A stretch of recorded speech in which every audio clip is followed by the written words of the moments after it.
నమస్కారం. ఈరోజు స్టూడియోలో మనతో పాటు ఉన్నారు ప్రముఖ జ్యోతిష వాస్తు పండితులు మరియు పంచాంగకర్త బ్రహ్మశ్రీ డాక్టర్ నాయకంటి మల్లికార్జున శర్మ గారు. సో గురువు గారితో మాట్లాడి మరిన్ని విశేషాలు తెలుసుకుందాం. నమస్కారం గురువు గారు.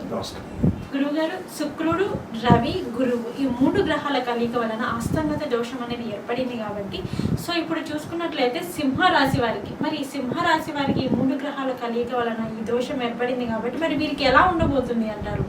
తప్పకుండా అమ్మా. ఓం శ్రీ గురుభ్యో నమః. శుక్రుడు, గురువు, రవి యొక్క కాంబినేషన్ వృషభ రాశిలో. అంటే మే 1వ తారీఖున గురువు వృషభ రాశిలోకి సంచారం చేయటం, అలానే శుక్రుడు సంచారం చేయటం ఈ మే నెలలో, అలానే రవి యొక్క సంచారం. అంటే శుక్రుడు, గురువు, రవి యొక్క కాంబినేషన్. అంటే శుక్రుడు సుఖాన్ని, భోగాన్ని, సౌఖ్యాన్ని, లగ్జరీ లైఫ్ని ఇచ్చేవాడు వీనస్ ప్లానెట్. జూపిటర్ ప్లానెట్ ఏమిటి అని అంటే సంతానాన్ని, అలానే కుటుంబాన్ని, అంటే భాగ్యాన్ని, లాభాన్ని ఇచ్చేవాడు ఏంటంటే గురువు. అంటే దైవత్వాన్ని, ఆధ్యాత్మిక చింతన, ధార్మిక కార్యక్రమాలు, వివాహాది శుభ కార్యక్రమాల విషయంలో గురువు యొక్క కారకత్వంగా మనకు చెప్పబడింది. రవి ఉద్యోగము, రాజకీయము, ఆరోగ్యము ఇలాంటివన్నీ కూడా గురువు కారణభూతుడవుతాడు. అంటే రవి కారణభూతుడవుతాడు.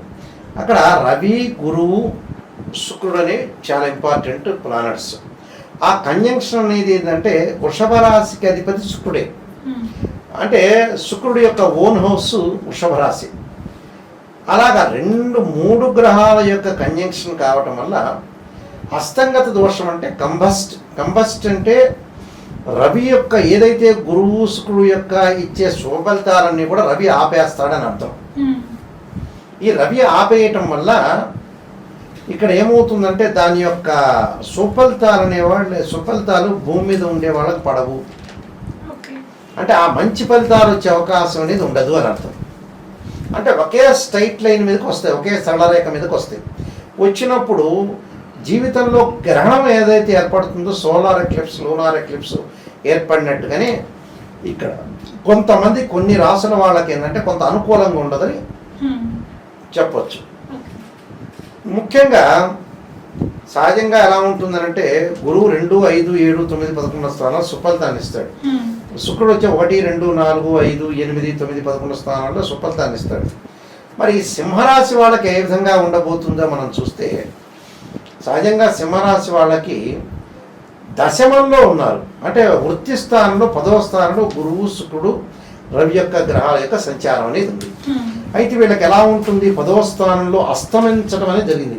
అంటే 10వ స్థానంలో కంబస్ట్ అనేది జరిగిన తర్వాత ఏ విధంగా ఉంటుందంటే ఎదుగుదలలో కొన్ని ఆటంకాలు ఏర్పడుతుంటాయి. అంటే ఆర్థిక పరంగా, వృత్తిపరంగా కొంత అనుకూలంగా ఉన్నా ఉద్యోగస్తులకు ప్రమోషన్ రావడం, వ్యాపార భాగస్వామ్యం కూడా అనుకూలంగా ఉంటుంది. కానీ కొన్ని సమస్యలు ఎదుర్కోవడంలో కొన్ని ఆటంకాలు ఏర్పడతాయి. అలానే ఉద్యోగం కోసం కొంత ప్రయత్నాలని ముమ్మరం చేయాల్సి వస్తుంది. వాళ్ళు కోర్టు సమస్యలు పరిష్కరించే అవకాశాలు ఉంటాయి. అలానే కొంత కృషి చేసి ముందుకు వెళ్లాల్సి వస్తుంది. అలానే విదేశాలకు వెళ్ళే వ్యక్తులకు కూడా 1-2 సార్లు ఫెయిల్ అయ్యి 3వసారి పాస్ అయ్యే అవకాశాలు ఎక్కువ ఉంటాయి. అలానే ఉద్యోగ ప్రయత్నాలు సఫలీకృతం కావడం, అలానే పదే ఉద్యోగంలో కొన్ని మార్పుల అవకాశం ఉండటం, స్థానచలనము లేక స్థాన భ్రంశం జరగటం, అలానే వ్యాపారవేత్తలకు కూడా కొంత లాభాలు ఎక్కువగా వచ్చే అవకాశం ఒకటి ఉంటుంది. అలానే భాగస్వామ్యంతో ఎటువంటి వాదనలకి చేయకూడదు. అంటే భార్యాభర్తలు కానీ పార్ట్నర్షిప్ ఉంటారు కదా, తోటి కొలీగ్స్ తోటి కానీ కొంత జాగ్రత్త వివరించాలి.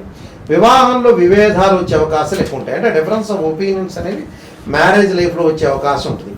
ఆరోగ్యపరంగా కూడా కొన్ని ఇబ్బందులు తలెత్తే అవకాశాలు ఎక్కువగా ఉంటాయి. అంటే కొన్ని మార్పులు వస్తుంటాయి. అంటే అధిక పెట్టుబడులు పెట్టకూడదు సింహరాశి వాళ్ళు. అంటే అధిక పెట్టుబడులు ఏ వ్యాపారం కూడా చేయకూడదు ఈ సంవత్సరం. అంటే ఈ నెలలో ముఖ్యంగా ఈ మే, జూన్ మాసాల్లో చేయకుండా మంచిది. ఎందుకంటే మరి అంత ఎక్కువగా చేస్తే కూడా వాళ్ళకి కొంత పెట్టుబడులలో కొంత ఇబ్బందులు కలిగే అవకాశం ఉంటుంది. అంటే ఎంతవరకు చెయ్యాలో అంతవరకు మాత్రమే పెట్టుబడి పెట్టి మాత్రమే వెళ్ళాలి. అంటే మన కాలం కలిసి రాలేదు అంటారు. సహజంగా కాలం కాదు, గ్రహాలు కలిసి రాలేదనుకోండి. ఉదాహరణకి మనం చేసే పని ఏదో రకమైన ప్రాబ్లమ్స్ అడ్డంకి వచ్చే అవకాశాలు ఎక్కువ ఉంటాయి. కాబట్టి ఇక్కడ గురువు శుక్రుడు రవి యొక్క సింహరాశి యొక్క కలయిక వల్ల కంబస్ట్ అనేది ఏర్పడటం వల్ల ఎవరికీ డబ్బులు ఇవ్వకూడదు, అలానే భార్యకో పిల్లలకో ఇవ్వకూడదని కాదు, ఇంటి వాళ్ళకు కాకుండా అవుటర్స్ అనే వాళ్ళు ఎలాంటి వాళ్ళు అనేది అనాలిసిస్ చేసి ముందుకు వెళ్ళాలి. అలానే వివాహ ప్రయత్నాలు కొనసాగించుకోవచ్చు. 1-2 సంబంధాలు తప్పి 3వ సంబంధం కలిసే అవకాశాలు ఎక్కువగా ఉండటం ఒకటి, అలానే కొంత సంతృప్తికరమైన జీవితం ఒకటి, చెడు వ్యసనాలకు బానిసే అవకాశం కూడా ఉంది.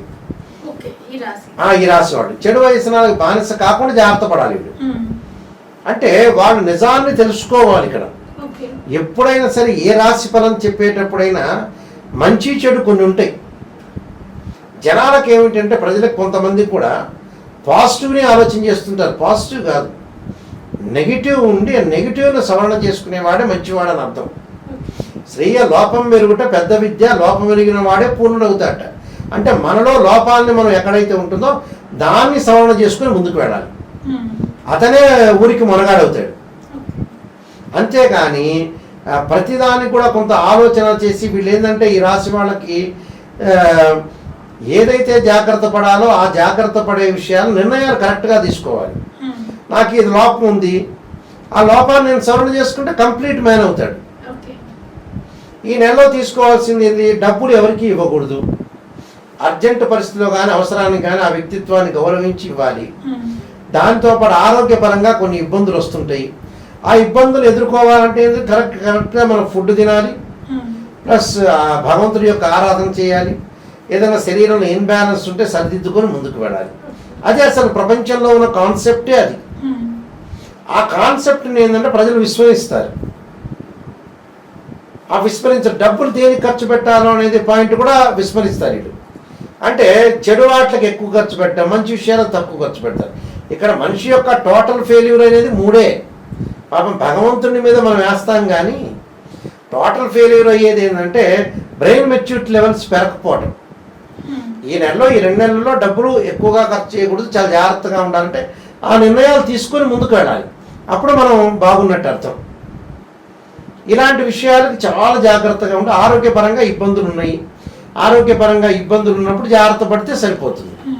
ఎలాంటి ఫుడ్ తీసుకోవాలి, ఎలాంటి డైట్ తీసుకోవాలి, భగవంతుడి యొక్క ఆరాధన, టెన్షన్ పడకూడదు. మానసికంగా ఆందోళన పడుతుంటారు ఈ 2 నెలల్లో. మానసికంగా ఆందోళన పడకూడదు. వీళ్ళు సైకలాజికల్గా మెంటల్లీ డిజార్డర్ లేకుండా జాగ్రత్త పడి ముందుకు వెళితే జీవితంలో సక్సెస్ అవుతుంది. కొన్ని పరిహారాలు చేస్తే చాలు. ఓకే గురుగారు, అంటే సింహరాశి వారికి వచ్చేసి ఏంటంటే కొన్ని పరిహారాలు చేసుకోవాలి అని చెప్పారు. ఎందుకంటే వాళ్ళ లైఫ్ అంటే వారి జాతకం ఒకసారి మనం చూసుకున్నట్లయితే కొంచెం అప్ అండ్ డౌన్స్ ఉన్నాయి కాబట్టి సో దానికి వారు ఏదైనా చిన్న చిన్న పరిహారాలు చేసుకుంటే సరిపోతుంది అనేసి చెప్పారు. సో దానికి ఎటువంటి పరిహారాలు చేసుకుంటే బాగుంటుంది అంటారు? వాళ్ళు తప్పకుండా శనగలు దానం చేయటం ఒకటి, బొబ్బర్లు దానం చేయటం ఒకటి, తర్వాత వచ్చేటప్పటికల్లా ఆంజనేయ స్వామి యొక్క ఆరాధన చేయాలి. అంటే ఆంజనేయాయుధే వాయుపుత్రాయుధమే తన్నో హనుమత్ ప్రచోదయాత్ అనేది. అలా ఆదివారం రోజున సూర్యుడి యొక్క నమస్కారాలు, సూర్యుడికి అర్ఘ్యం విడవడం, మంగళవారం రోజున తమలపాకులతోటి ఆంజనేయ స్వామి పూజ చేసి ఆంజనేయ స్వామి యొక్క ప్రదర్శనలు చేస్తే వాళ్ళకి భయము ఆందోళన తొలగే అవకాశాలు ఎక్కువగా ఉంటాయి. అంటే భయం కలుగుతూ ఉంటుంది. ఆ భయము ఆందోళన కలగకుండా ఉండాలంటే ఈ ప్రదర్శనలు చేస్తే చాలా మంచి జరిగే అవకాశం ఎక్కువగా ఉంటుంది. కాబట్టి తప్పకుండా వీళ్ళు చేయాలి. స్త్రీలు వచ్చేటప్పటికల్లా లలితా సహస్రనామ పారాయణం చేయటం వల్ల కూడా వీళ్ళకి మంచి జరిగే అవకాశం ఖచ్చితంగా ఉంటుందమ్మా. ఈ నియమాలు పాటిస్తే చాలు. ఓకే గురుగారు, సింహరాశి వారికి వచ్చేసి అస్తంగత దోషం ఏర్పడడం వల్ల మరి వీరికి ఎలా ఉండబోతుంది, అలాగే ఏం జరగబోతుంది, అలాగే వీరి యొక్క జాతకాన్ని ఒకసారి పరిశీలించుకున్నట్లయితే వారి జాతకంలో ఏమైనా చిన్న చిన్న దోషాలు లాంటివి ఏమైనా ఉంటే దానికి వీరు ఎటువంటి పరిహారం చేసుకుంటే బాగుంటుంది అనే అంశం గురించి అయితే మాకు తెలియజేశారు. ధన్యవాదాలు గురుగారు. నమస్కారం.